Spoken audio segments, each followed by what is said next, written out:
बिस्मिल्लाहिर्रहमानिर्रहीम। Welcome to YouTube channel Rana Sarfaraz Nawaz. सबसे पहले आप गूगल पे क्लिक करेंगे। इसमें गूगल जो है इस पे क्लिक करेंगे आप। यहाँ पे आप लिखेंगे early detection and classification of breast cancer using miscellaneous machine learning and deep learning techniques. जब इस पे आप क्लिक करेंगे तो फर्स्ट लिंक जो है रिसर्च गेट के थ्रू आपको नज़र आएगा, Sarfaraz Nawaz superior university computer science search gate. इस पे आप क्लिक कर देंगे।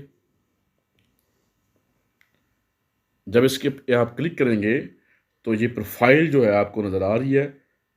इसमें आपके सामने हैंड रिटन डिजिट्स का पेपर भी है, इम्पैक्ट ऑफ सोशल मीडिया भी है। आप जो है ये व्यू ऑल रिसर्च पे आप क्लिक करेंगे ताकि जो तीसरा जो पेपर है वो आपको अर्ली डिटेक्शन वाला डिस्प्ले हो जाए। अब इस पे आप अर्ली डिटेक्शन पे क्लिक करेंगे, आपके सामने ये आ चुका है। इसका जो DOI नंबर है 10.17605/OSF.IO/9FYTS। और जो जर्नल का नाम है वो टाइंजन है, यूनिवर्सिटी है journal of Tianjin university science and technology. ISS number जो है इसका वो आपको बता देते हैं जी। इसको आप नीचे आ जाएं, इसको पहले ओपन कर लें। ये देखें इसका जो नंबर है 0493-2137, ये इसका नंबर है जी। ISN international standard serial number कहते हैं इसे आप। तो early detection and classification of breast cancer using machine learning and deep learning techniques है। इसमें फर्स्ट जो ऑथर है सैयद परवेज़ हुसैन शाह है। सेकंड नंबर पे डॉक्टर अरफान जाफ़र है। और नंबर थर्ड पे सरफराज नवाज है। नंबर 4 पे विशाल अरशद है। नंबर 5 पे मोहम्मद इजहार है। और नंबर 6 पे आमना इकबाल है। इसका जो ऑब्स्ट्रक्ट है उसमें ये है कि हम ये चाह रहे हैं कि हमने जो डेटा सेट यूज़ किया है उसका नाम है Wisconsin diagnostic breast cancer data set. ये हमने इसके लिए स्टडी के लिए यूज़ किया है। तो बेसिकली ये है क्या, हम इसमें इमेजेस आप देते हैं।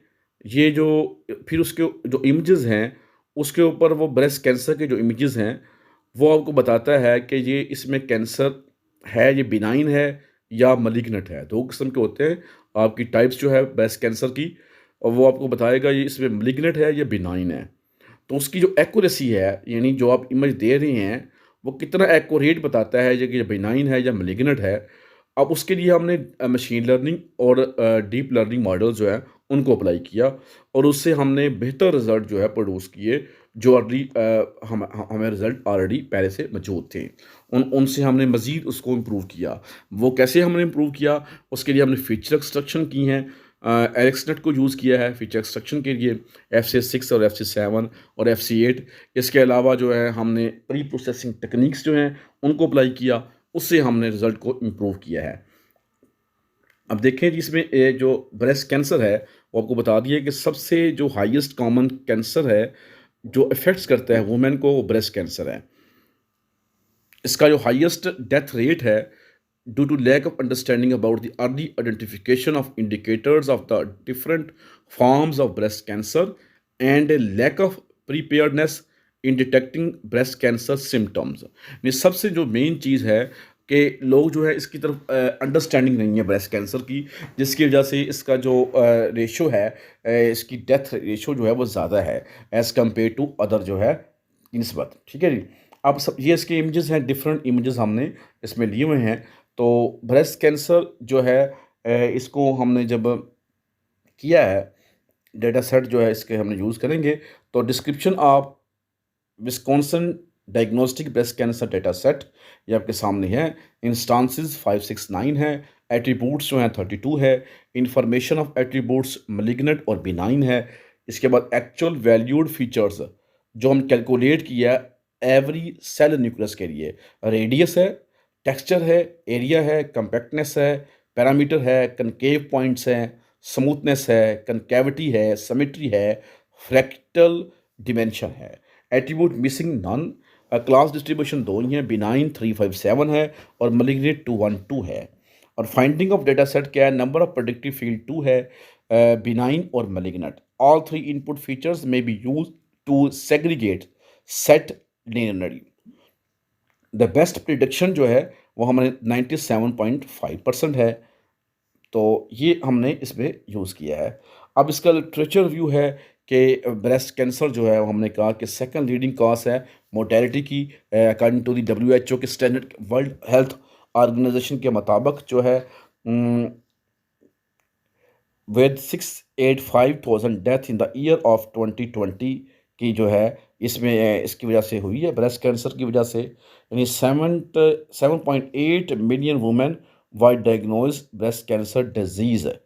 प्रीवियस 5 ईयर्स में 7.8 मिलियन वुमेन जो है वो इसका शिकार हुई, उसको उनमें से ब्रेस्ट कैंसर डायग्नोज हुआ है। इससे आप अंदाज़ा लगा सकते हैं कि ब्रेस्ट कैंसर जो है वो कितना जो है अहम है।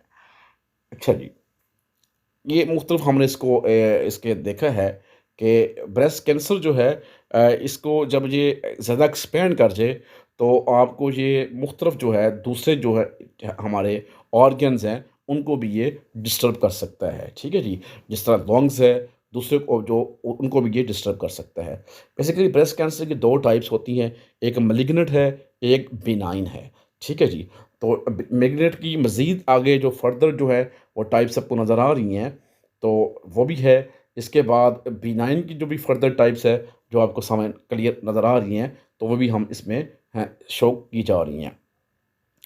इसके अलावा ये ब्रेस्ट कैंसर किन को स्प्रेड कैसे, जब स्प्रेड हो जाए तो कैसे ये नुकसान पहुँचा सकता है अदर कंपोनेंट्स को। उसमें लंग्स है, बोन है, किडनी है, लीवर है, ब्रेन है और अदर इम्पोर्टेंट इंटरनल ऑर्गन्स हैं जिनको ये जो है नुकसान पहुँचा सकता है अगर ये स्प्रेड आउट हो जाए। तो इसके लिए बेहतरीन तरीका ये होता है कि जब आपको सिम्टम्स जो है आपको अवेयरनेस होनी चाहिए कि ब्रेस्ट कैंसर होता क्या है, ताकि आप इसे अर्ली स्टेज पे इसको आप इसकी डायग्नोज हो जाए, तब ये आपका रिकवर ईज़िली हो जाएगा। इसके मुख्तलिफ मेथड्स हैं इसको करने के लिए। इसको बायोप्सिस भी है, इसमें imaging methods assist the radiologist in determining the stage of breast cancer. Radiologist भी हम असिस्ट करते हैं जो आपको ब्रेस्ट कैंसर की स्टेज बताती है कि स्टेज कौन सी जा रही है। अब इसमें हमने डिफरेंट जो है हमारे डिफरेंट इसके मेथडोलॉजी क्या है, इसमें हमने क्या किया हुआ है ये आप देखते हैं कि सबसे पहले आपने प्रॉब्लम को आइडेंटिफाई किया है, फिर आपने डाटा कलेक्शन किया है, गैदरिंग इन्फॉर्मेशन की है, फिर आपने डाउनलोड किया है ये Wisconsin diagnostic breast cancer data set को। इसके ऊपर आपने प्री प्रोसेसिंग टेक्निक अप्लाई की है, मशीन लर्निंग मॉडल अप्लाई किए हैं। ठीक है जी, इसके बाद आपने फीचर एक्सट्रैक्शन की यूजिंग एलिक्सनेट FC6 और FC7 और 8 को अप्लाई किया है। फिर आपने डीप लर्निंग मॉडल अप्लाई किए हैं, CNN हो गया। इसके बाद जो है सिंपल डीप लर्निंग मॉडल हो गए। इसके बाद आपने कंपाइल किया और समराइज़ किया, फिर दोनों को आपस में कंपैरिजन किया है, फिर आपने बेस्ट जो है मॉडल आपको आइडेंटिफाई किया है। ठीक है जी, अब हम इसको जो है हमारे पास देखें, ये जो मशीन लर्निंग, जब हमने मशीन लर्निंग इसको अप्लाई किया इसके ऊपर तो उसका रिज़ल्ट क्या आ रहा है हमारे पास। टेस्टिंग एक्यूरेसी 95 है डिसीजन ट्री की, और ट्रेनिंग एक्यूरेसी जो 100 है। इसका लॉजिस्टिक रेगुलेशन को हमने 95 और 99 है। रैंडम फॉरेस्ट की 96.50 है और 99.53 है। और जो हाईएस्ट आपकी आ रही है वो SVM है 97.13, और इसकी जो है टेस्टिंग एक्यूरेसी जो है और जो ट्रेनिंग है वो 98.36 है। नेव बेसिस जो है वो 95.99 है और 95.07 है। कैनन की टेस्टिंग जो है वो 95.00 है और 95.00 ट्रेनिंग एक्यूरेसी है। ठीक है जी, बेसिकली जब आपने टेस्ट करना होता है, जब आप टेस्ट कोई इमेज देते हैं नया, तो टेस्टिंग एक्यूरेसी जो है वो आपकी मैक्सिमम आनी चाहिए। 97 आ रही है, तो इसलिए हम इसमें कह सकते हैं ये आपका जो है बेस्ट मशीन लर्निंग एल्गोरिदम है इसमें से। फिर हमने इसमें के बाद हमने क्या किया है कि ये ग्राफ्स के हमने ड्रा किए, फिर हमने FC6, FC7 और FC8 जो है मैट लैब में इसको हमने देखा है। तो उसके बाद हमारे पास जो रिज़ल्ट FC6 के आ रहे हैं, डिसीजन ट्री के 94 है, रैंडम फॉरेस्ट के 100 है, एसवीएम का 100 है और नेव बेस का 94.44 है।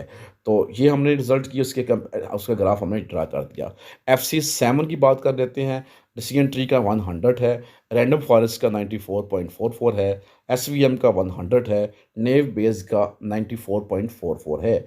इसके बाद हमने FC8 की बात कर लेते हैं। डिसीजन ट्री का 100, random forest 100, SVM 100, naive Bayes 100 है।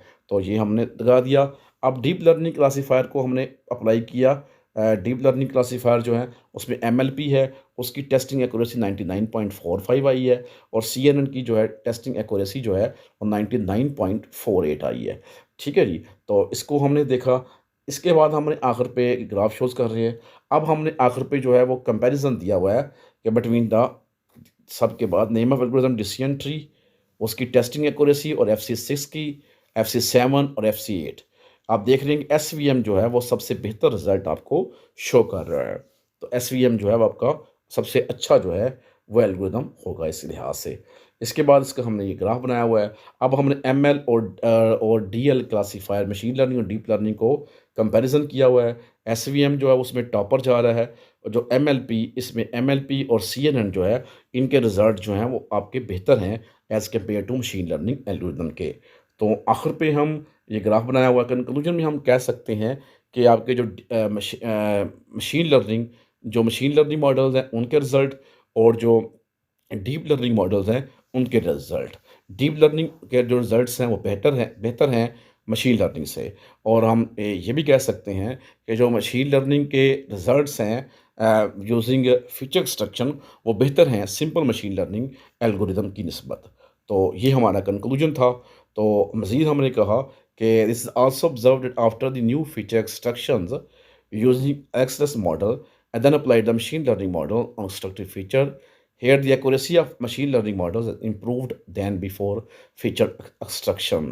तो एक्यूरेसी जो है वो मशीन लर्निंग मॉडल की इम्प्रूव्ड हुई है जो पहले फीचर एक्सट्रक्शन से पहले हमने निकाले थे। तो फीचर एक्सट्रक्शन के बाद उसकी इम्प्रूव हुई। SVM algorithm produces the best result among the other simple machine learning में SVM का बेहतर रिजल्ट आपको आया हुआ है। हम एक्नॉलेजमेंट करते हैं, we appreciate doctor Irfan Jafar for such a great and useful supervision throughout this work. Funding statement है, authors have not got any particular financial aid for this research work. Conflict of interest, the authors state that they have not conflicting interest to report in this work. And references में ये आपके सामने references नज़र आ रहे हैं जो हमने इसमें दिए हुए हैं। 21 हमने रेफरेंस को यूज़ किया हुआ है। Thanks for watching.